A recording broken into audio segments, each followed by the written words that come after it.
15.5 বছরে হাসিনা সহ 1628 জন মানুষ দায়িত্বে ছিল, প্রত্যেকটাই জালেম আর জালেমদের দোসর। এই কথা বলেন না কেন? আমরা জায়া আলেমদের সাথে একামতে দিনের কর্মী এবং নেতাদের সাথে যে ব্যবহারে 15.5 বছরে, শুধু হাসিনা না, এই দোসরগুলো যেভাবে করেছে, কাউন্টার টেররিজমে যারা দায়িত্বে ছিল আমি নিজে দেখেছি।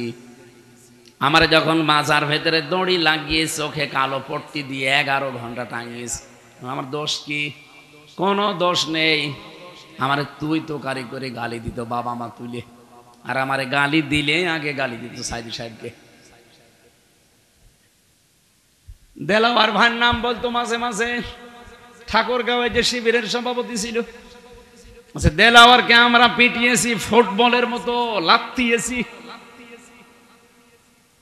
আমার একটা চেয়ারে নিয়ে গিয়েছিল, কিন্তু চেয়ারে আমারে বসায়নি, এভাবে হাত দুইটা আটকিয়ে দেয়, পার সাথে ক্লিপ লাগিয়ে দেয়, এই গলার সাথে একটা ক্লিপ আটকিয়ে দেয়, একটা সুইচের টিপ দিলে 1 মিনিটে 120 বার ঘোরে। কারণ আমার কপালে যা হওয়ার তো হয়েই গেছে, মায়ের আর কত খাবো, শরীরের কোনো জায়গা তার বাকি নেই। সুতরাং আমার ভয় কেটে গেছে, আমার সামনে কেউ পড়বেন না, পড়লে আপনারও ক্ষতি হবে আর আমার যা হয় হবে। এই জন্যে চাঁপাই নবাবগঞ্জের স্বামী স্ত্রীদেরকে আমরা জানাতে চাই, আপনারা মুখ বন্ধ করবেন। আপনি যেহেতু ফতোয়া বিভাগ নিয়ে পড়াশোনা করেননি, ফেকা নিয়ে পড়েননি, আপনি ফতোয়া দিতে যাবেন না। কার পক্ষে ভোট চাবো না চাবো এটা আপনার চাইতে আমি ভালো জানি। ভোট চাওয়ার কথা আপনি বলবেন কেন? আল্লাহ আমাকে 1500 বছর আগে জানিয়েছে, ইন্নাল্লাহা ইয়া'মুরুকুম আন তুআদ্দুল আমানাতি ইলা আহলিহা, সূরা নেসার 58 নম্বর আয়াত। এখানে আমানাত বহু বচন, তাফসিরে মারিফুল কোরআন খোলেন, এখানে প্রায় 9টা পয়েন্ট লেখা আছে। আমানতের ভেতরে একটা শব্দ আছে ভয়কাট্য, ভোট। অবশ্যই আমি আল্লাহ তোমাদেরকে নির্দেশ করছি, তোমাদের যাবতীয় আমানত তার প্রাপকের কাছে পৌঁছিয়ে দিবা। এই এলাকায় যারা নির্বাচন করবেন, মাওলানা আবুল কালাম আজাদের বাইরে যদি কেউ থেকে থাকে, ওনার চাইতে যোগ্যতা শুধু এই কয়রা না, সারা বাংলাদেশের 300 জায়গায় আমি এই আহ্বান জানাচ্ছি, যেখানে একামতে দিনের কর্মী নির্বাচন করার জন্য দাঁড়িয়েছে, সে দাঁড়াতে চায়নি, এদেশের মানুষ এবং তার দল তাকে দাঁড়ানোর জন্য আহ্বান জানিয়েছে। আপনি আবুল কালাম আজাদকে জিজ্ঞাসা করেন, যদি ইচ্ছা করে বলে যে আমি দাঁড়াবো, আমারে দেওয়া লাগবে, ওনারে ভোট দেওয়ার দরকার নেই। আমি যতটুকু জানি এই 300 জায়গায় যারা দাঁড়াবে তারা একজনও রাজি না, জোর করে তাদেরকে দায়িত্ব দেওয়া হয়েছে। এইটাই ইসলাম শিক্ষা দেয়। অন্যান্য দলের ভেতরে আমরা দেখি না, দাঁড়ানো না, আরো দাঁড়ানোর জন্য মারামারি করে। এদেশের অবস্থা যত খারাপ হোক, অন্তত একামতে দিন যারা পালন করে তাদের ভেতরে এখনো এই সুন্নাতটা জিন্দা আছে, যারা জোর করে দায়িত্ব চেয়ে নেয় না। নবীজি যদি বলতেন আমার ইন্তেকালের পরে আমার মেয়ে ফাতেমা বসবে চেয়ারে, কেউ নিষেধ করত? বলেন না কেন? বলেছিলেন না? বলেন তো নি। আরো তিনি হাদিস বললেন, লা ইফলিহা কওমুন আল্লাহু আমরাহুম ইমরাতুন, বুখারী শরীফের হাদিস। নবীজি বললেন ওই জাতি কখনো সফল হতে পারে না যে জাতির নেতৃত্বে কোনো মহিলা বসে আছে। এই হাদিসটাকে 100 ভাগ সত্য না 98 ভাগ? সুতরাং বাংলাদেশে হাদিসটা আমরা মানি না, এই জন্য আমরা সফল হতে পারছি না। আগামী থেকে এটা মানা যাবে না। আমরা জাতির নেতৃত্বে পাঠাতে চাই পুরুষ মানুষ। কোরআনে কারিমে আল্লাহ সূরা নিসার 34 নম্বর আয়াতে জানিয়েছেন, আর রিজালু কাওয়ামুনা আলান নিসা, পুরুষ মানুষ হবে নেতা আর মেয়েরা হবে তাদের আজ্ঞাবহ। মেয়ে লোক নেতৃত্ব দিতে গেলে কি হয়, আমরা এতদিন মানুষকে না বোঝাতে বোঝাতে অবস্থা হয়ে গেছে কি দেখেছেন? মেয়ে মানুষ এখন রাজমিস্ত্রি আর আমরা যোগাইলি। হ্যাঁ, ওরা এখন সব রাজমিস্ত্রি হয়ে গেছে, আর আমরা পুরুষ মানুষ যারা সব এখন যোগাইলি। এই 54 বছরের ভেতরে দেশটা যারা চালিয়েছে, মহিলারা বেশি না পুরুষ মানুষ বেশি? এই জন্য আমাদের কপালে এই নেই। আপনি আমেরিকার দিকে তাকান, 236 বছর চলছে এই যে মাতাল যেটা এসেছে এখন, এ মাতাল সহ ওরা জাতে মাতাল হলেও তাহলে ঠিক আছে। কমলা হ্যারিসের মতো এত বড় একটা শিক্ষিতা মেয়েকে তারা দায়িত্ব দেয়নি, ডোনাল্ড ট্রাম্পের মতো মাতালকে দিয়েছে। কথা বলেন না কেন? ওরা কোরআন হাদিস বিশ্বাস করে না, কিন্তু দেখেছেন কিভাবে মানতেছে। মানার কারণে আজ তারা কিন্তু উপরে আছে, অন্তত আমাদের উপরে আছে। আমরা যদি মেনে নিতে পারতাম ওদের মতো, আপনি 236 বছর ইতিহাস খুলে দেখেন, আমেরিকার কোনদিন আজ পর্যন্ত কোনো মহিলাকে তারা নেতা বানায়নি। তারা জাতে মাতাল, তালে ঠিক। আর আমরা জাতেও মাতাল, তালেও মাতাল। আমরা কি আর জাতে তালে মাতাল সামনে থাকতে চাই?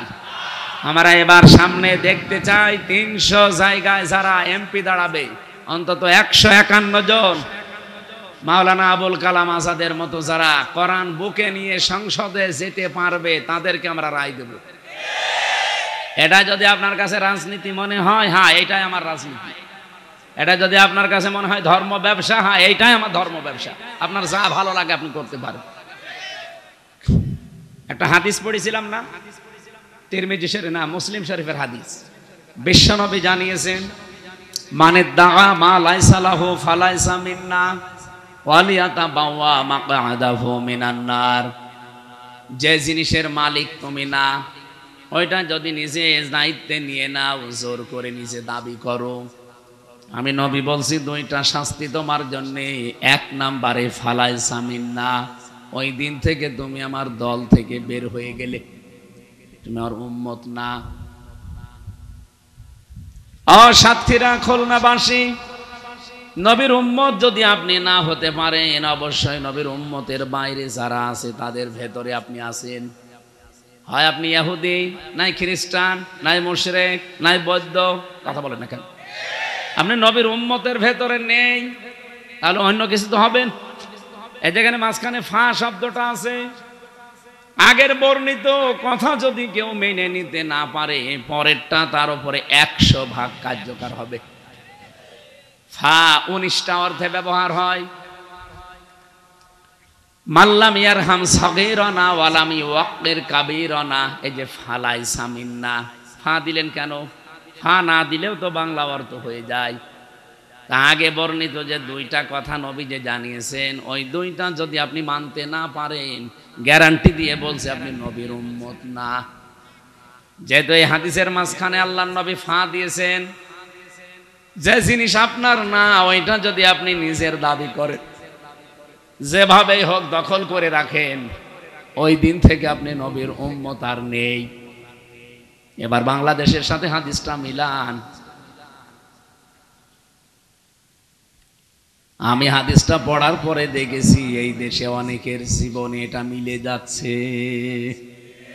বিশেষ করে আগস্টের 5 তারিখের পর থেকে খাপের খাপ, মমতাজের বাপ। যে জিনিস আপনার না, আপনি কিন্তু জোর করে নিজের দখলে নিয়ে নিয়েছেন। এরকম চরিত্র খুলনায় কারো ছিল না? এখনো করছে অনেক। ও ভাই, আপনি নামাজ পড়তে পারেন, রোজা রাখতে পারেন, হজ করতে পারেন, যাকাতও দিতে পারেন, আপনি কিন্তু আর নবীর উম্মত নেই। সুতরাং এই মুহূর্তে যার কানে আওয়াজ যাচ্ছে, যেখান থেকে যেটা নিয়েছেন ওইটা ফেরত দিয়ে দেন তার কাছে। হ্যাঁ, যদি জামাত ইসলামের লোক, শিবিরের লোক, চরমনার লোক, আটরশির লোক, যে দলের লোক হোক, আমি যেহেতু এখন কোরআনের কথা বলছি, সবার জন্য আমি আলেম। কোরআন জানুন সবার জন্য, আলেমও সবার জন্য। আমি এরকম দরদ নিয়েই বলছি যে এই কাজ করেছেন আপনি, যেহেতু নবীর উম্মত আর নেই, আপনি ফিরে আসতে না পারলে আপনার জন্য জানাজা, কবর কি হবে? আপনি তো নবীর উম্মতই নেই। এই জন্য যার জিনিস যেভাবে নিয়েছেন, চাঁদাবাজি করে হোক, ছিনতাই করে হোক, ডাকাতি করে হোক, ধোকাবাজি করে হোক, প্রতারণা করে হোক, যেভাবেই নিয়েছেন ওটা ফেরত দিয়ে দেন। হাদিসের টিকা একটা কথা আছে, মুহাদ্দিস যারা তারা ব্যাখ্যা করতে গিয়ে লিখেছেন, মুসলিম শরীফের ভেতরে পাবেন এটা।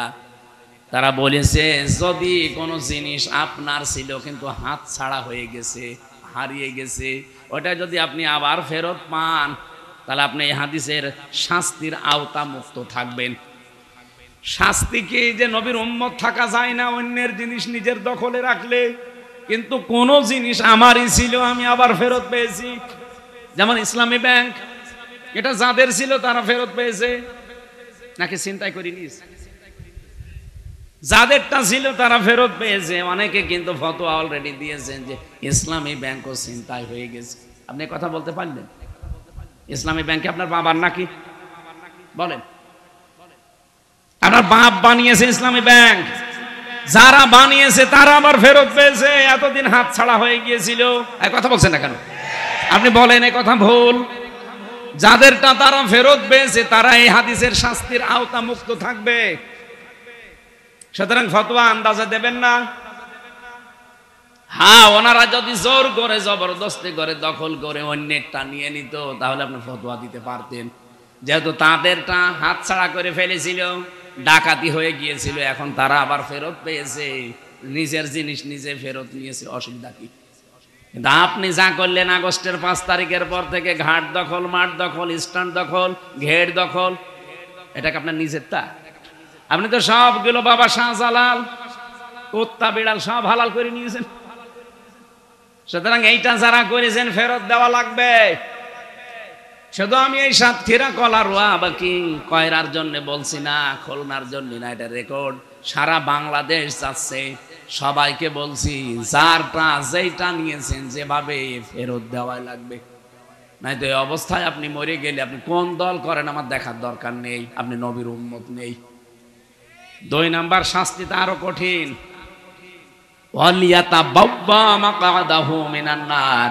সে যেন টিকিট কেটে জাহান্নামে একটা আসন বরাদ্দ করে নিল।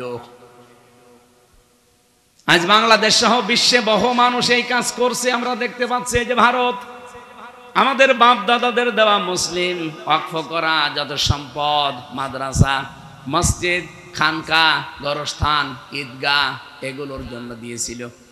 অথচ পৃথিবীর নিকৃষ্ট এই মানুষটা নরেন্দ্র মোদী এখন নিজে অবৈধ আইন বানিয়ে ওইগুলো সব গ্রাস করছে, দখলে নিয়ে নিচ্ছে। আজকেও 3টা মাদ্রাসায় তালা লাগিয়ে একেবারে সেলগালা করে দিয়েছে। এমনকি দারুল উলুম দেওবন্দ পর্যন্ত তারা 1 মাস সময় দিয়েছে, খালি করে দেওয়া লাগবে। পৃথিবীর মানুষরা এই মাতালটাকে থামান, নয়তো আগামীর পৃথিবী বসবাসের অযোগ্য হয়ে যাচ্ছে।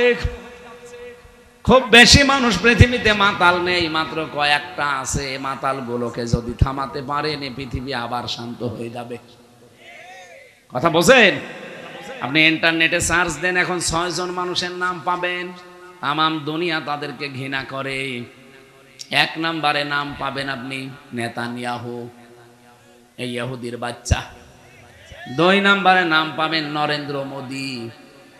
3 নম্বরে নাম এসেছে যেটা পালিয়েছে ওইটার। আমি এটার নাম নিলে আমার কেমন যেন লাগে, এই জন্য আমি নাম নিতে চাই না সহজে। এরকম 6 জনের নাম আমি পেয়েছিলাম, তামাম দুনিয়া যাদেরকে ঘৃণা করে। আপনি তাদের জীবনী পড়ে দেখেন, প্রত্যেকেই দখলদার। কি করেছে 15 বছরে আপনি দেখেছেন? কত দখল ছিল তাদের জীবনে, এখন সব একটা একটা করে বের হচ্ছে। আমি যে আয়াত পড়ে আপনাদের সম্মান কামনা করলাম, রাফা'না লাকা যিকরাক, এর পরের আয়াতটা কি? ফাইন্না মা'আল উসরি ইসরা, ইন্না মা'আল উসরি ইসরা। রব্বুল আলামিন জানিয়েছেন, দুনিয়াতে কেউ যদি একটা কষ্ট সহ্য করে, অবশ্যই তার এই কষ্টের সাথে আমি 10 থেকে 70টা শান্তি সুখ জড়িত করে রেখেছি। এ পর্যন্ত এখনো কিছুই বোঝেননি। এই যে উসরুন মানে কষ্ট, এর আগে আল্লাহ আলিফ লাম দিয়ে এটা মারেফা করে নির্দিষ্ট করে দিয়েছেন। এর আগে মা দিয়েছেন, এর আগে ইন্না দিয়েছেন। কিন্তু শেষের শব্দের দিকে তাকান, সেখানে আলিফ লাম নেই, ইসরা, এটা অনির্দিষ্ট না কেরা। তাফসিরে ফি জিলালিল কোরআন সাইয়্যিদ কুতুব রাহমাতুল্লাহ আলাইহি লিখেছেন, এই উসরুন ইসরা এই আয়াতের ব্যাখ্যা করতে গিয়ে যে কষ্টের সাথে সাথে আল্লাহ সুখের নাম দিলেন, কিন্তু কষ্টর বেলায় একটা, সুখের বেলায় অনির্দিষ্ট কেন? কষ্ট পেলে আপনি সুখ পাবেন, বিষয়টা এমন না। দুনিয়াতে যদি কেউ 3টা কারণে কষ্ট পায়, ওই 3টা কারণে একটা কষ্ট পেলে কমপক্ষে 10 থেকে 70টা সুখ আপনাকে আল্লাহ ভোগ করাবে। উনি দলিল দিয়েছেন, মান জাবিল হাসানাতি ফালাহু আশরু আমসালিহা ইলা আখিরি আয়াত। দুনিয়ায় কোনো মানুষ যদি একটা ভালো কাজ করে, নেকির কাজ, কমপক্ষে ওটা বৃদ্ধি করে দেয় আল্লাহ কমপক্ষে 10 গুণ। কত? ঊর্ধ্বে 70 গুণ, এর ঊর্ধ্বে 700 গুণ। আমরা মাঝখানেরটা ধরলাম। এবার আমার প্রশ্ন, আপনি কষ্ট পেলেই শান্তি পাবেন, বিষয়টা এমন না। কয়টা কারণে কষ্ট পাওয়া লাগবে? 3টা। বলেন বলেন, আরো জোরে বলেন।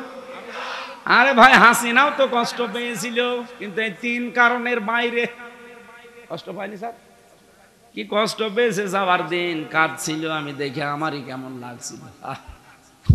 জীবনে আমি মনে হয় এই প্রথম দিন ওনার কান্না দেখলাম। আমি এর আগে দেখেছি কান্নার ভান করেছে, কিন্তু কাঁদে নাই। এ বুড়ি মহিলা জীবনে কাঁদে নাই, শুধু ওই দিন কাঁদলো। স্বামী মরে যাওয়ার পর ওর চোখে পানি দেখি নাই, কিন্তু এই দিন যাওয়ার সময় কি কান্না, মনে হচ্ছে স্বামী বাবা মা সবই মরে গেছে।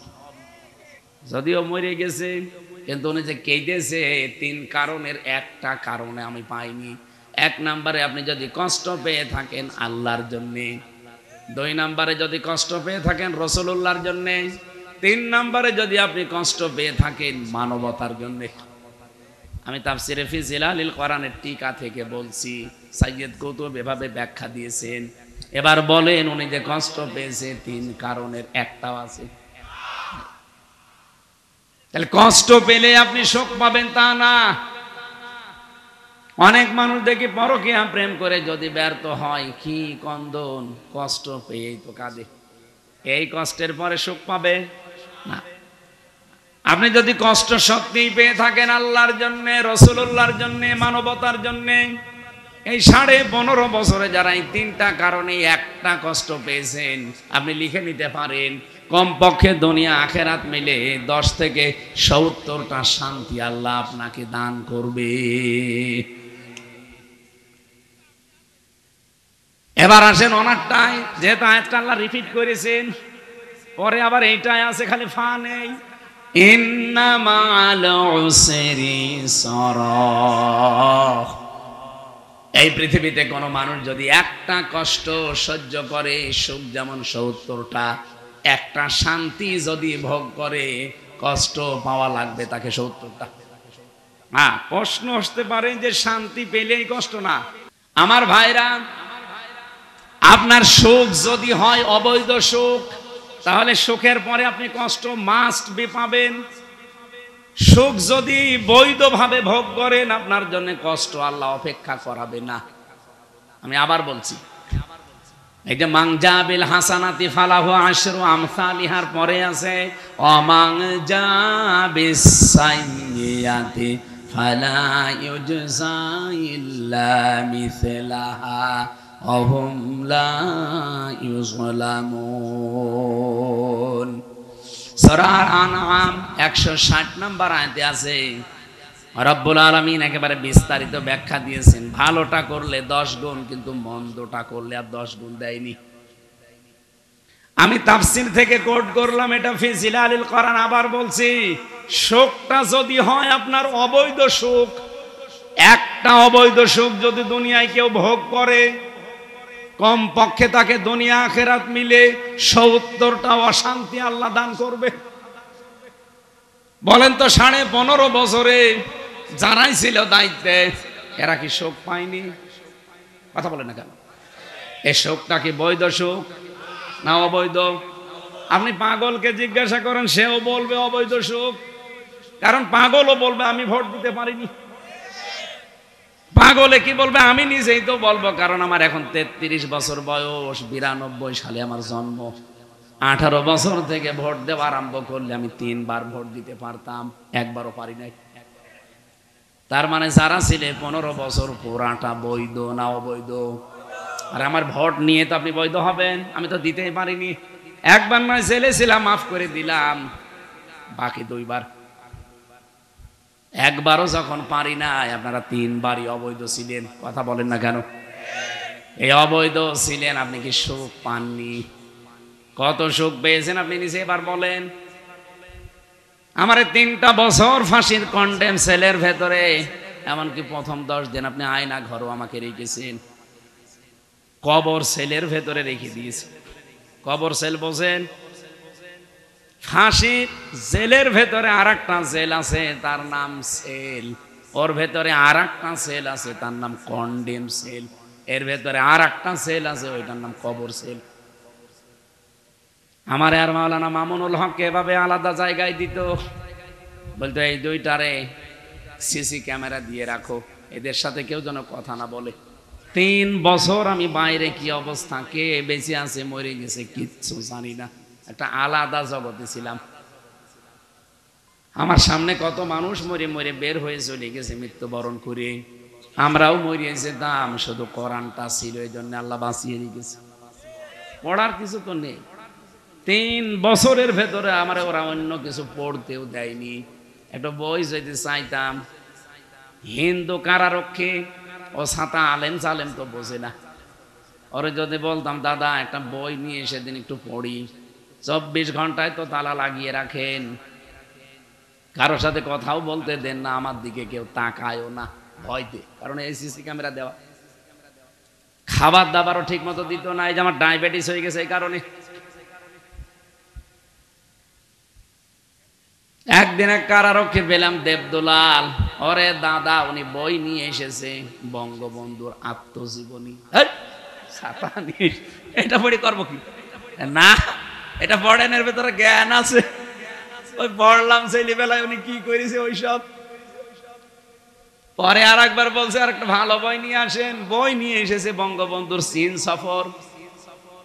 আপনার আর বই নিয়ে আসার দরকার নেই, আপনি এটিএম আজহারুল ইসলাম থাকে হিমেল বিল্ডিং এ, ওনার কাছে যে বলবেন হামজা বই চেয়েছে, দেখবেন বই কারে বলে দেবে।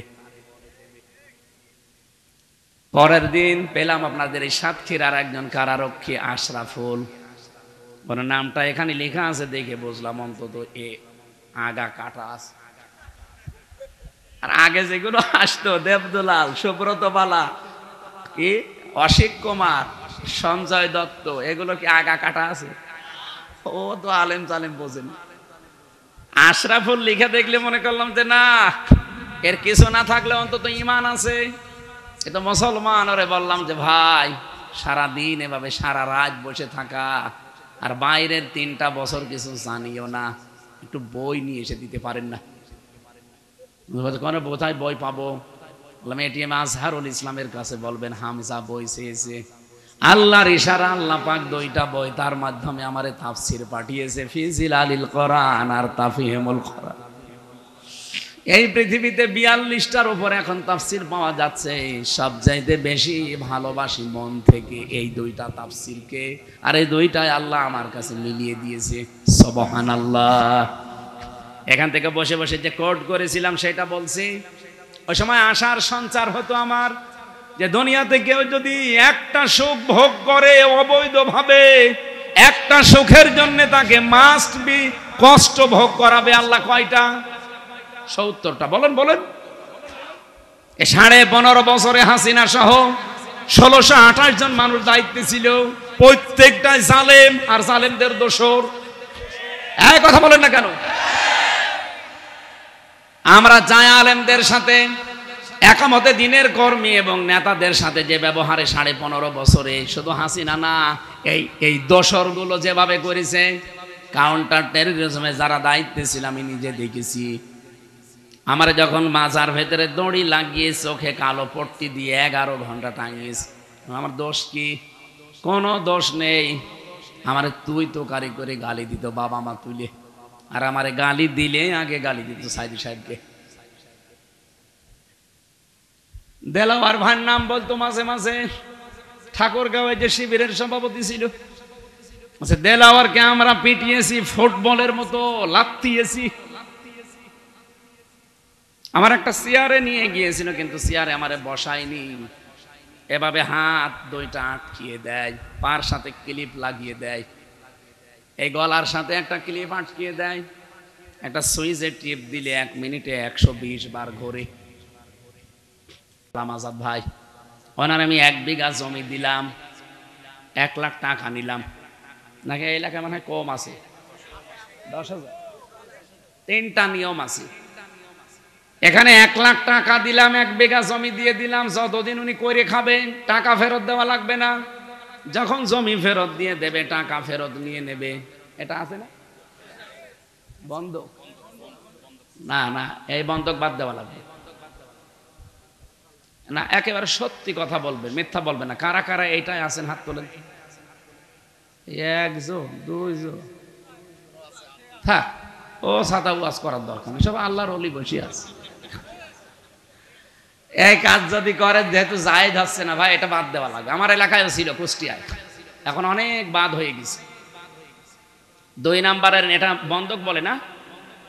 2 নাম্বারের নিয়ম হচ্ছে, আপনি 1 বিঘা জমি দিলাম, বছরে বছর আপনি চাষ করে খাবেন, হয় 10,000 12,000 টাকা আমারে দিয়ে দেবেন। এটার নাম কি? হারি। এইটা ঠিক আছে, এটা করেন। এটা আছে কম, আমি জানি লস হয় তো এই জন্য করতে চাই না।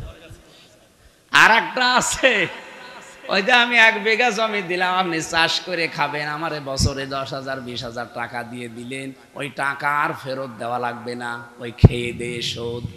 এটা বাংলায় খাই খালাসি বলে, এলাকায় কি বলে আমি জানি না। এইটা জায়েজ আছে।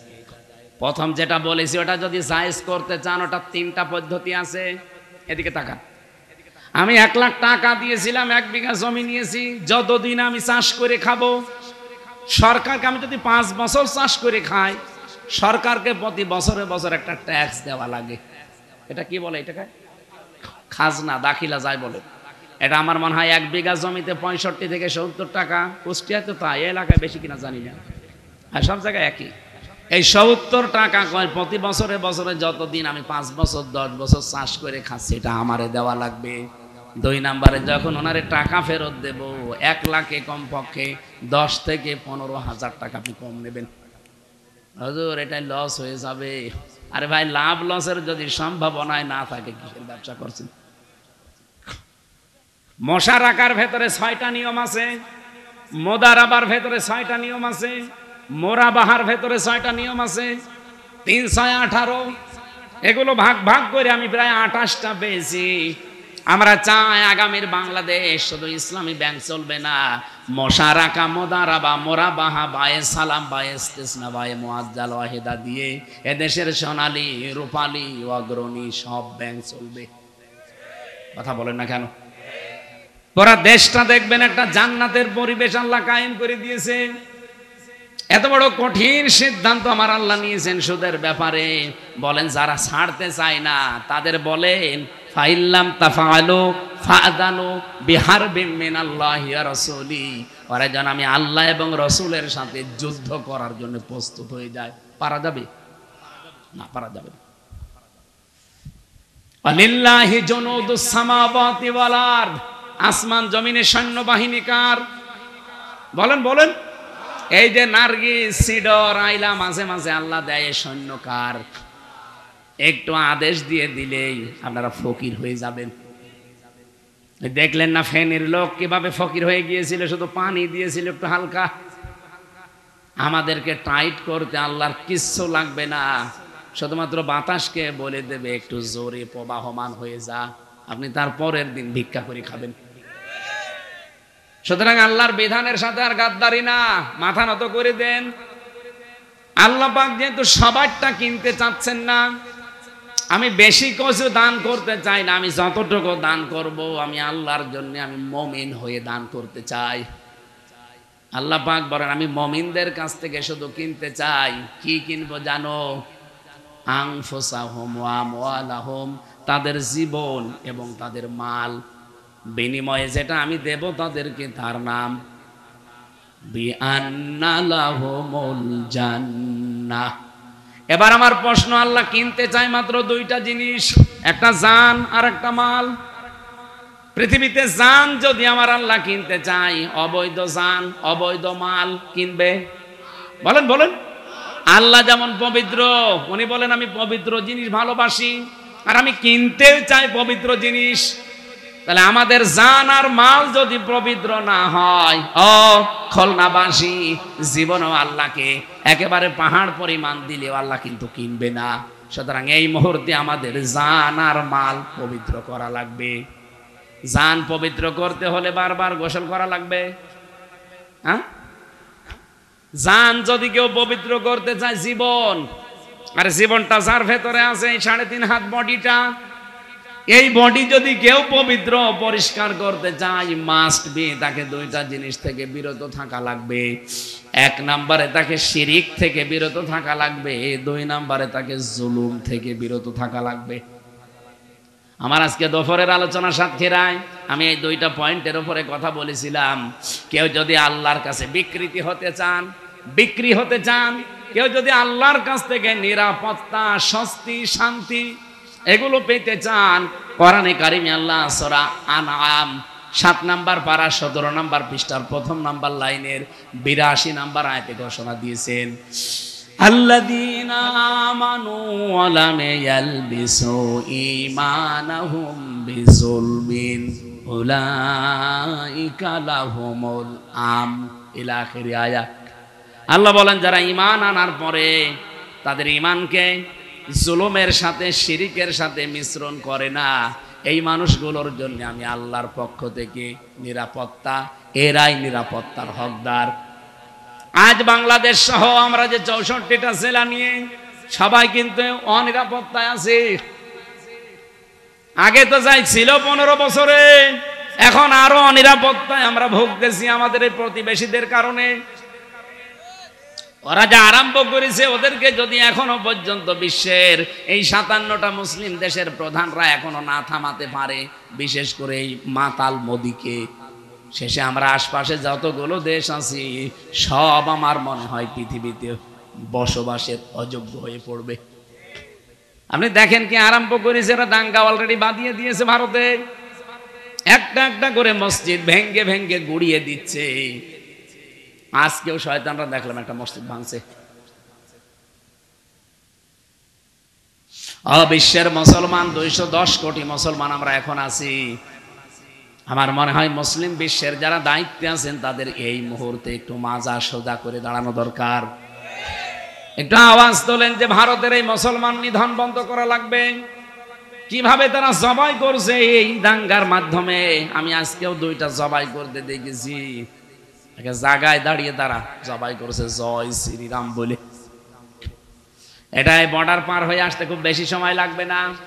এই জন্য নিরাপত্তা যদি আমরা এখনই পেতে চাই, বাংলাদেশের 18 কোটি মানুষের প্রথম কাজ হবে ঈমানকে শিরিক আর জুলুম মুক্ত করা। ঈমান শিরিক মুক্ত হয় কি করে? বাংলাদেশে একটা প্রকাশ্য শিরিক আছে, এ থেকে মুক্ত হওয়া লাগবে। অনেকেই কিন্তু এই শিরিকে আছে এখনো, যে ক্ষমতার উৎস জনগণ না, এটা শিরিক। ক্ষমতার উৎসকে আরো জোরে বলেন। আপনি কি মনে করেন বাংলাদেশ জামাত ইসলামী তাদের নিবন্ধন হারিয়েছে শুধুমাত্র 71-এর ভূমিকার কারণে? এদের নিবন্ধন কেড়ে নেওয়া হয়েছে শুধু এই শব্দটার কারণে। তারা বলেছিল ক্ষমতার উৎস জনগণ নয়, ক্ষমতার উৎসকে। ওরা আমাদের শিরিকে ডুবিয়ে ফেলতে চায়। শিরিক থেকে মুক্ত হওয়ার জন্য সারা জীবন সেই ছোটবেলা থেকেই তারা আন্দোলন করে আসছে, সংগ্রাম করে আসছে। আর আপনি তাদেরকে শিরিকের ভেতরে ডোবাতে চান। একটা একটা করে 11 জনকে আপনারা বিদায় করে দিয়েছেন দুনিয়া থেকে, তারপরও শিরিকে নিমজ্জিত করাতে পারেন নাই, পারবেনও না। কারণ আমাদের জীবনই এইটা শিরিকের বিরুদ্ধে। আমরা নিরাপত্তা চাই আল্লাহর কাছে, ভারতের কাছে না, আমেরিকার কাছে না। এক কথা বলেন না কেন? আমাদের নিরাপত্তা ভারত দিতে পারবে, আমেরিকা পারবে। যারা এদেরকে বিশ্বাস করতো তারা এখন নিরাপদে আছে না, দেশেও নেই, বিদেশেও নেই। এই যে বাইরের দেশে গিয়েছিলাম, যে দেখি সিঙ্গাপুরে, থাইল্যান্ডে, মালয়েশিয়া, এখান থেকে যারা নিরাপত্তার জন্য পালিয়েছে শয়তানরা ওখানেও নিরাপদে নেই। এক হোটেলে উঠে দেখি নিচে বসে আছে 2 শয়তান, চা খাচ্ছে। কি গো? হুজুর আমরা আগেই পালিয়েছি। আগে পালালেন কেন? আপনার না 620টা বাড়ি? যে ভূমি মন্ত্রী যেটা ছিল শয়তানের 620টা বাড়ি, আমার মনে হয় 9 মাস যদি থাকতো আরো 200 বাড়ি বানাইতো। বাড়ি লাগে কয়টা? একটা। 620টায় হচ্ছে না, কিন্তু দুর্ভাগ্য ওখানে সেকেন্ড হোম বানিয়েছে, সাহেব পাড়া বানিয়েছে মালয়েশিয়ায়, তো থাকতে পারে না, হোটেলে থাকে। আফসোস হলো ওদের দিকে তাকিয়ে যে এতগুলো বাড়ি সব তালা লাগানো, থাকতে পারেন না, হোটেলে থাকেন তাও ভয়ে ভয়ে। বাইরে যাবেন বলে না, বাইরে যে মার খাবো, এখানে বাংলাদেশের 20 লাখ মানুষ বাস করে, যদি বাইরে আমাদের দেখে ভর্তা বানিয়ে ফেলবে। নিরাপত্তা ভারতের কাছে চেয়েছেন, আমেরিকার কাছে চেয়েছেন, আমরা ভারতের কাছে, আমেরিকার কাছে, পাকিস্তানের কাছে নিরাপত্তা চাই না, আমরা নিরাপত্তা চাই আমাদের ঈমান শিরিক মুক্ত করার মাধ্যমে আল্লাহর কাছে। এই কথা বলেন না কেন? সুতরাং জীবন পবিত্র করার জন্য প্রথম ঔষধ হচ্ছে শিরিক মুক্ত হওয়া লাগবে। এখন শিরিক কি? আমরা তাফসিরে পড়েছি শিরিক বিল জাত, শিরিক বিল সিফাত, শিরিক বিল ইখতিয়ারা, শিরিক বিল হুকুক, 120 প্রকার পেয়েছি। সবগুলো যদি প্রকারান্তে একটা একটা করে এটা দেখে দেখে বলতে হয়, আমার রাত কেটে যাবে। এক কথায় জবাব দিচ্ছি, আল্লাহ যেটা পারে ওইটা অন্য কেউ পারে, এই বিশ্বাস করার নাম শিরিক। এ পৃথিবী যেহেতু আল্লাহ বানিয়েছে, এ পৃথিবী চালাতেও পারে কে? অন্য কেউ পারে? বলেন বলেন। সুতরাং এই পৃথিবী চালানোর জন্য আল্লাহ এটা দিয়েছেন। আল্লাহর এই আইন বাদ দিয়ে যারা বাবার আইন, দাদার আইন, স্বামীর আইন, এগুলোর আইন যারা প্রতিষ্ঠার জন্য কাজ করছেন, দল করছেন, ভোট করছেন, যে যাই করছেন সবগুলো শিরিক করছেন। কথা যদি না বুঝে থাকেন ওখানে কিন্তু নাম ধরবে। বলেন আপনি এখানে কোন প্রশ্ন করবেন? আল্লাহ বানিয়েছেন এই পৃথিবী নাকি ভগবানের সাথে জড়িত আছে? এই ফসলে বরকত হয়, আর কেউ কেউ বলে মা দুর্গা গজে ছড়িয়ে এসেছে এই জন্য বরকত হয়েছে। ফসলে বরকত দেওয়ার মালিক কি দুর্গা? কে? কারণ বানিয়েছে আল্লাহ, বরকত দেয় কে? আরো জোরে বলেন। সুতরাং আল্লাহ বানিয়েছে পৃথিবী, উনি জমিনে আইন দিয়েছেন এটা চালানোর জন্য। সে আল্লাহর আইন বাদ দিয়ে যারা অন্যের আইন এখানে দাঁড় করাতে চান, আপনি কিন্তু শিরিক করছেন। আর শিরিক করলে সে মুশরিক। কথা বললেন না? আর মুশরিক যদি কেউ হয়, ইন্নাহু মা ইউশরিক বিল্লাহি ফাকাদ হারামাল্লাহু আলাইহিল জান্নাহ।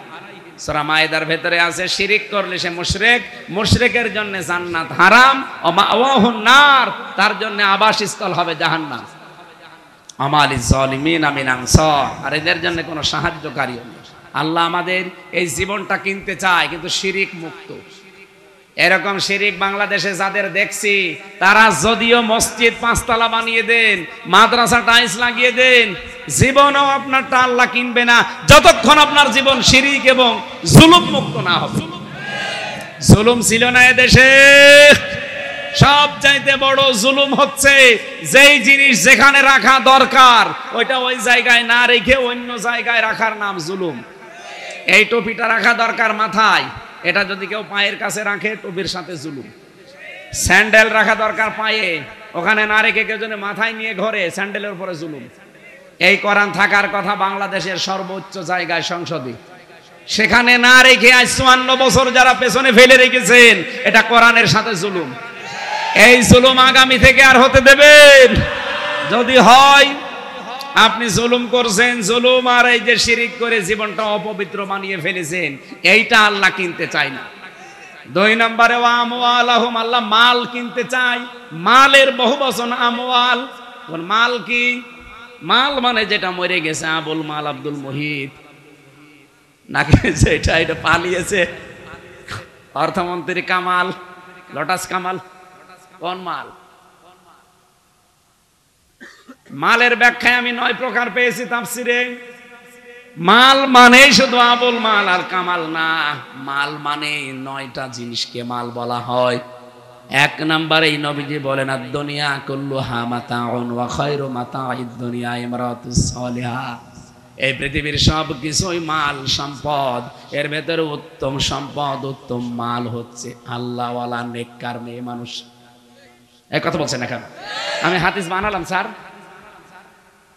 আপনি তাফসীরে ইবনে কাসিরে দেখেন, মালের ব্যাখ্যা এভাবে লেখা আছে, পৃথিবীর সব কিছুই নবীজি বলেন মাল সম্পদ, কিন্তু এর ভেতরে উত্তম সম্পদ আল্লাহওয়ালা মেয়ে মানুষ। এখন আল্লাহওয়ালা মেয়ে মানুষ কোনটা? আল্লাহ তো কিনতে চায়। আল্লাহওয়ালা মেয়ে মানুষ ওইটা যেটা প্রতিদিন 8-9টা করে সিরিয়াল দেখে। নাকি এলাকায় কারেন্ট নেই, সিরিয়াল দেখে না? ভারতের সিরিয়াল গুলো আপনি দেখেন, আপনার লজ্জা করে না? মুসলমান মেয়ে আপনি। ভারতের মমতা ব্যানার্জি পর্যন্ত বলছে ভারতের এই সিরিয়াল গুলোতে স্টার জলসা, স্টার প্লাসি, বাংলা জি প্লাসি কোনো শিক্ষা নেই, শুধু ঘর ভাঙা ছাড়া। সে একজন হিন্দু মহিলা বুঝে ফেললো, আর আপনি। এই জন্য মুসলমান মেয়েদের জন্য, মায়েদের জন্য ভারতের কোনো সিরিয়াল দেখা যায় নেই। কথা বলছে না কেন? আজকে থেকে তওবা করবেন মেয়েরা। অনেক মেয়ের এত আকর্ষণ, যদি রাতের বেলা দেখতে না পারো, আবার রাতের বেলা না পেরে সকালে কাঁচা তুলে মনে হচ্ছে ওরে বাবা নামাজের কাঁচা করছে। আমার কুষ্টিয়ার এক চেয়ারম্যানের এই বেটার বউ পুত্রবধূ এত আসক্ত সিরিয়ালে, উনি এসেছে সেই কুষ্টিয়া থেকে খুলনায়, ছেলে থাকে সোনাডাঙ্গায়, চেয়ারম্যান, সাবেক চেয়ারম্যান।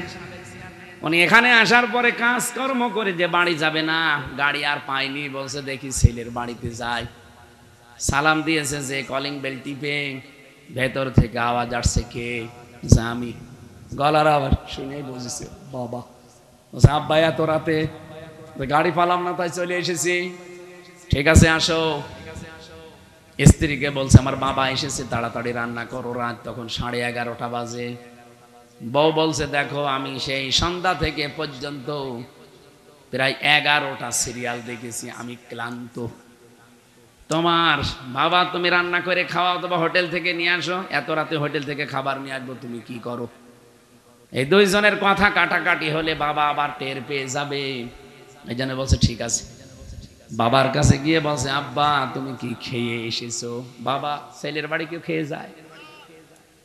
লজ্জার খাতিরে বলছে ঠিক আছে, আমার খাওয়া লাগবে না, আমার পেট ভরা আছে। অথচ ওর ক্ষুধার যন্ত্রণায় পেটের ভেতরে মোচড় দেয়। কিছুক্ষণ পরে হঠাৎ কলিং বেল কে যেন টিপ দিয়েছে। বাইরে যেয়ে দেখে ওর সাটা ছোট শালা। আচ্ছা দোলা ভাই আজকে আর গাড়ি পাইনি, এই জন্য চলে এসেছি, খেলা করতে করতে রাত বেশি হয়ে গেছে। আচ্ছা ঠিক আছে আসো, তোমার দিয়ে খেলা শুরু হবে। ভেতরে নিয়ে গিয়ে বলছে ওঠো। বলছে পারবো না, তোমার ছোট ভাই এসেছে। এবার উঠেছে, রান্না করছে। ছেলে মনে করছে বাবাকে ডাক দে, বলছে আব্বা তাড়াতাড়ি ওঠো, তোমার বৌমা রান্না করেছে, খেয়ে নাও। বাপ তো টের পেয়েছে রান্না কার জন্যে। ভেতর থেকে আওয়াজ দিচ্ছে, বলছে আমার দরজা খোলা লাগবে না, তোরা খেয়ে নে, আমি আর খাবো না। সকালবেলা বাবা কিচ্ছু না বলে বেরিয়ে চলে যাচ্ছে। ছেলে সামনে দাঁড়িয়ে বলছে আব্বা তোমার বৌমা রান্না করছে, তুমি খেয়ে যাবা না? বাবা চোখের পানি টলমল করছে, ডাক দিয়ে বলে বাবা আমি যেদিন তোর শালা হব ওই দিন খেয়ে যাব। আপনি হাসতেছেন, কি বলি আর কি শুনি। কত বড় দুঃখ মনে লাগলে কথা বলতে পারে বলেন তো একজন বাবা, যে রান্না তো আর আমার জন্য না, রান্না তোর শালার জন্য। আমি যেদিন তোর সাটা শালা হতে পারবো সেই দিনই শিখে যাব। আজকে বাড়ি চলে গেলাম। আমার তো মনে হচ্ছে শুধুমাত্র কুষ্টিয়ার চেয়ারম্যান না, এখানে অনেক মুরব্বী আমরা বসে আছি যারা তার পরিবারের কাছে ঠিক ওই রকমই। হ্যাঁ কথা বলেন না কেন? সম্মানিত মা বোন যারা এসেছেন, আপনি যদি নেককার হতে চান, সত্যি যদি আল্লাহর কাছে বিকৃতি হতে চান, আল্লাহর কাছে জান্নাত যদি কিনে নিতে চান, নেককার হওয়ার আমি এই হাদিসের ভেতরে 4টা শর্ত পেয়েছি। 1 নম্বরে স্বামী যেটা পছন্দ করে ওইটা আপনাকে পছন্দ করা লাগবে যদি জায়েজ হয়। আমি স্বামী, যত স্বামী এখানে বসে আছে আমি গ্যারান্টি দিতে পারি প্রতিটি স্বামী চায় বিয়ের পরে যেন আমাদের মা বাবা আমাদের সাথে থাকে। আমি খেয়ে থাকি না খেয়ে থাকি, মা বাবা আমার সাথে থাকবে। কিন্তু অধিকাংশ বৌমা এটা চায় না। এরকম বউ আছে কার কার হাত তোলেন তো? যাক আলহামদুলিল্লাহ, আমার খুলনা বিভাগের কয়রা এলাকার মেয়ে ছেলে মনে হয় ভালো আছে। দুই নম্বরে, স্বামী যখন বাইরে থেকে আসবে আপনি স্বামীর জন্য নিজেকে পরিপাটি করবেন। হযরতে উম্মে সালমা রাদিয়াল্লাহু তাআলা আনহা, আমাদের মা, নবীজি জিহাদের ময়দান থেকে আসবেন অনেকদিন পর, সংবাদ আগেই পাঠিয়েছে, এজন্য উনি নিজের পরিবার যতটুকু পারে পরিপাটি করে বিছানার চাদর পাল্টিয়ে। এলাকার মেয়েরা বলছে, কি কেউ আসবে নাকি? বলে, হ্যাঁ, পৃথিবীর সবচাইতে বড় মেহমান আমার স্বামী আসবে। আর আমরা বাইরে থেকে যদি আসি, আপনি যদি দেখেন যে উনি একেবারে পরিপাটি হচ্ছে, বিছানার চাদর তুলে নতুন চাদর পাড়ছে, আপনি যদি জিজ্ঞাসা করেন, কি গো কেউ আসবে? বলে, তুমি জানো না লোক আসবে। আপনি ওর কাছে লোকই না, ওর কাছে লোক হচ্ছে ওর বিয়াই আর ওর আত্মীয় স্বজন। আমি কি বেশি বলে ফেললাম? এলাকা হয়তো ভালো আছে, এই জন্য টের পাচ্ছেন না, বহু এলাকায় এরকম আছে। মা বোনেরা, যদি সত্যি নেককার হতে চান, স্বামী যখন বাইরে থেকে আসবে আপনি আনন্দ দেবেন স্বামীকে পরিপাটি হয়ে, যেভাবেই হোক, কথাবার্তা দিয়ে হোক, আবেগ দিয়ে হোক, অনুভূতি দিয়ে হোক, ব্যবহার আচার দিয়ে স্বামীকে আনন্দ দেওয়া লাগবে। 3 নম্বরে, পরিষ্কার পরিচ্ছন্ন হয়ে থাকবেন স্বামীর জন্য। 4 নম্বরে, এই পৃথিবীতে মেয়েদের সবচাইতে বড় দাবি, হযরতে খাদিজাতুল কুবরার পুরা জীবন আমি পড়ে এটা পেয়েছি, উনি কোনোদিন এক ওয়াক্ত নামাজ পড়েননি, একটা রোজা রাখেননি, জীবনে কোনোদিন একদিনের জন্য পর্দায় থাকেননি, একটা বার হজও করেননি, একটা টাকা যাকাতও দেননি। তারপরও আল্লাহ তাকে নিজে সালাম দিয়েছেন এবং জান্নাতে একটা ঘর বানিয়ে তার জন্য পাঠিয়েছেন। তার পুরা জীবনী পড়ে আমি এটাই পেয়েছি। হ্যাঁ, এই বিধানগুলো উনি মানতে পারেননি, কারণ এগুলো তার ইন্তেকালের পরে এগুলো সব নাজিল হয়, এই জন্য উনি মানেননি। ওনাকে আল্লাহ সালাম দেওয়া, জান্নাতে ঘর বানিয়ে পাঠিয়ে দেওয়ার পেছনে কারণ একটাই, জীবনে কোনোদিন স্বামীর সংসারে থাকতে একটা দিনের জন্যও স্বামীর মনে দুঃখ দেননি। এখানে আমরা যারা স্বামী আছি, আল্লাহর নাম নিয়ে বলেন তো, জীবনে কোনোদিন আপনার বউ আপনাকে একদিনের জন্য মনে দুঃখ দেয়নি? হাত তোলেন তো এরকম স্বামী। একজন কি করেন আপনি? আপনি কি বউ পেয়েছেন না ফেরেশতা পেয়েছেন? না, আমার তো বিশ্বাস হচ্ছে না, মানে মাথায় তার কাটা আছে। 2 হাত উঠাইছে, বউকে 2টো না, ও চেহারা দেখে বোঝা যাচ্ছে মাথার তার কাটা। হ্যাঁ, আপনি কি বলেন আন্দাজে? এখানে একটা মানুষ হাত তুলতে পারছে না? দেখেন তো, প্রধান অতিথি, বিশেষ অতিথি, কেউ হাত তুলতে, আমিও হাত তুলতে পারছি না, কারণ আমি মিথ্যা কথা বলবো কি করে? যদিও ওর বউ নেই, বোঝা গেছে ওর রওশনের স্বাদ, মাতাল। এটা রেকর্ড হচ্ছে না, হয়তো ম্যাডাম এখন লাইভ দেখতেও পারে, দেখুক, আমার কপালে যা আছে হয়ে যাবে, কিন্তু আমি সত্য কথা বলবো। জীবনে দুঃখ পেয়েছি, আমি এখন হাত তুলবো কি করে? কথা বলছেন এখানে, স্যারও হাত তুলতে পারিনি, তার মানে দুঃখ আমরা পেয়েছি। কথা বলছেন না ভাই? সম্মানিত মা বোনেরা যারা বিভিন্ন জায়গায় বসে আছেন, অনেকে মনে করে আমি নামাজ পড়ি, রোজা রাখি, কালো বোরকা পরি, আমি জান্নাত যাব না। কিসের জান্নাত? আপনি স্বামীর মনে প্রতিদিন 10টা করে দুঃখ দিতে আছেন। আর খাদিজা জীবনে একদিনের জন্য একবারও স্বামীকে দুঃখ দেয়নি, আল্লাহ এই জন্য জান্নাতে ঘর বানিয়ে পাঠিয়েছে। সুবহানাল্লাহ বলতে পারেন না? মেয়েদের এরকম একটা আদর্শ তৈরি হওয়া দরকার না? নেককার হওয়ার জন্য এইগুলো থাকতে হবে আপনার জীবনে।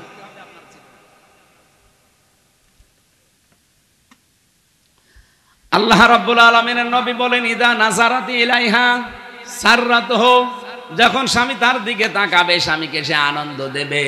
ওয়াইদা গাবা আনহা হাফিজাতুহু, যখন স্বামী বাইরে যাবে স্বামীর যে সম্পদ তার কাছে আছে, তার দেহটা তার স্বামীর সম্পদ, স্বামীর সম্পদ তার সন্তান, তার এমনিতেই যা আসবাবপত্র, বাড়িঘর, এই সম্পদগুলো স্বামী যখন বাইরে যাবে সে হেফাজত করে রাখবে। কিন্তু আমরা দেখি স্বামী বাইরে গেলে অনেক মহিলা দিন পায়। কি কথা বলছে না কেন? পাশের বাড়ি গিয়ে খালি গেবদ, স্বামীর বিরুদ্ধে যত রকমের উল্টোপাল্টা কথা, আর এগুলো করার পেছনে ভূমিকা পালন করে এই মহিলার বড় বোন আর ওর মা। ওখান থেকে শিখিয়ে দেয়। এমন এমন শাশুড়ি আছে বলে, দেখেন আমার জামাই এত ভালো, আমার মেয়ে যা বলে তাই শোনে, আর আমার এই ছেলেটা একটা কোলাঙ্গার, খালি ওর বোর কথা শোনে। আপনার জামাই ওর স্বামীর কথা শুনলে, আপনার মেয়ের কথা জামাই শুনলে ভালো জামাই, আর বেটার বোর কথা ছেলে শুনলে খারাপ ছেলে। এরকম ছোট মনের শাশুড়ি দেশে নেই? কার কার শাশুড়ি এরকম আছে হাত তোলেন তো সাহস করি। সম্মানিতা মা বোনেরা, শাশুড়ি যারা বসে আছেন, এক্ষুনি পরিবর্তন হয়ে যাবেন। মনটা উদার করতে পারেন না যে লোকের একটা মেয়ে এসেছে, পরের মেয়ে, নিজের মেয়ে তো দোষ করলে মাফ করে দিন, অন্যের মেয়ে এসেছে একটা নতুন জায়গায়, সে একটু না পারলে শিখিয়ে দিতে পারেন না? আপনার ছেলের সুখের জন্য অন্তত একটু স্যাক্রিফাইস করবেন, পুত্রবধূকে ছাড় দিয়ে চলবেন, তাহলে আপনার ছেলেটা শান্তিতে থাকবে। এক কথা বললেন না কেন? মালের 2 নম্বর ব্যাখ্যায় আমরা পেয়েছিলাম অস্ত্র শস্ত্র, 3 নম্বর ব্যাখ্যায় পেয়েছিলাম মাল মানে রাষ্ট্রীয় চেয়ার। আরে ভাই, রাষ্ট্রীয় চেয়ারকেও পবিত্র করা লাগবে। এই সমস্ত চেয়ার গুলো বাংলাদেশে এখন 1628টা আছে। এই 1628টা চেয়ার যদি আমরা সামনে পবিত্র করতে পারি, আমরা আল্লাহর কাছে এই চেয়ার গুলোর মানুষকে বিক্রি করতে পারবো। এটা যে বিক্রি করা যায় তার প্রমাণ মাওলানা মতিউর রহমান নিজামী রহমতুল্লাহ আলাইহি এই চেয়ারে না, মন্ত্রীর চেয়ারে বসা ছিলেন, মন্ত্রীর চেয়ারে বসা ছিলেন 5 বছর। মন্ত্রীর চেয়ার চালানোর পরে 36 টাকা তিনি ফেরত দিয়ে দিয়েছেন। আর আমাদের যারা মন্ত্রী হয় এরা টাকা ফেরত দেওয়া, আরো টাকার বাজেট বাড়ায়। এক পদ্মা সেতু বানাতে 3 বার বাজেট বাড়িয়েছে। এই যে পাবনার রূপপুর পারমাণবিক কেন্দ্র, এখান থেকে হাসিনার ছোট বোন ৭৬,০০০ কোটি টাকা চুরি করেছে। আমরা চেয়ার গুলো পবিত্র করতে চাই না, তাহলে এমনি কিনবে আল্লাহ, করা দরকার আমাদের। বিআন্না লাহুমুল জান্নাহ, আল্লাহ পাক বলেন আমি তোমাদের কাছে জান্নাতের বিনিময়ে দিয়ে দেব। এরপরে আছে ইকাতিলুনা ফি সাবিলিল্লাহ ফায়াকতুলুনা ওয়া ইউকতালুন ওয়া'দান আলাইহি হাক্কান ফিত তাওরাত ওয়াল ইনজিল আল কোরআন। এক একটা শব্দে লক্ষ লক্ষ কথা আছে। রাত 11টা 5 বাজে, এত রাত পর্যন্ত আমি কথা বলি না।